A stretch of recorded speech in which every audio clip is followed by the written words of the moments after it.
Now it's time for limbing. Work calmly and methodically, as it's easy to get kickbacks. Try to place the trunk so that you can work between waist and knee height.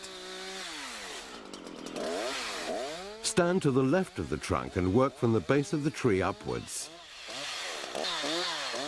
Stand firmly with your feet apart and keep the saw close to your body. Work with both a pulling and a pushing chain, and always try to rest the saw on the trunk or against your hip. Take care not to contact branches with the upper part of the bar nose. Only move when you have the trunk between yourself and the bar of the saw. Branches on the upper side of the trunk can be cut with the saw lying on its side.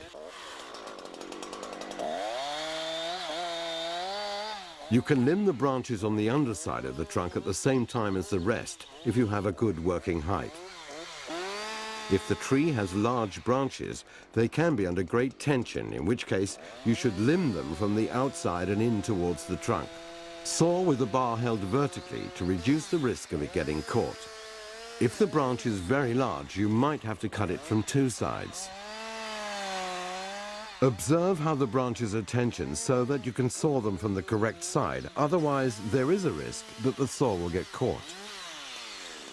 If the tree is lying right on the ground, you'll have to wait with the branches on the bottom until you're finished with the others and can roll the trunk over.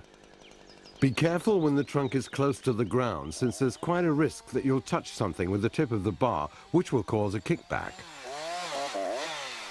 Now you've got cross-cutting left. Study the tree before you start, especially if the trunk is thick.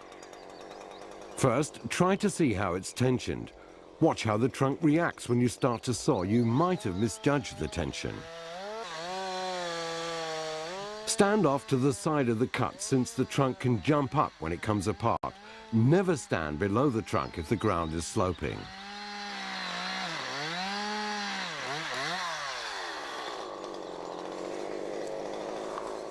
If the trunk lies so that the pressure comes from above, start with a cut from above. Saw about 1/3 of the way through the trunk or until it starts to pinch the bar. Then cut from underneath to meet the first cut. If instead the trunk lies so that the pressure comes from below, you work the other way round. Start by sawing from underneath about 1/3 of the way through the trunk or until it starts to pinch the bar. Then cut from above to meet the first cut.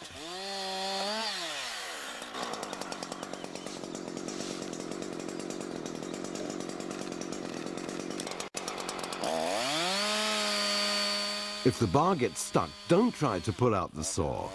Instead, stop the engine, bend open the trunk until the saw comes loose.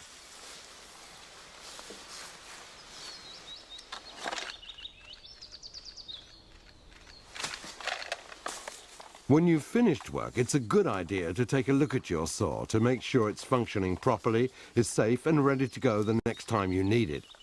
Of course, maintenance requirements depend on how much you use the saw.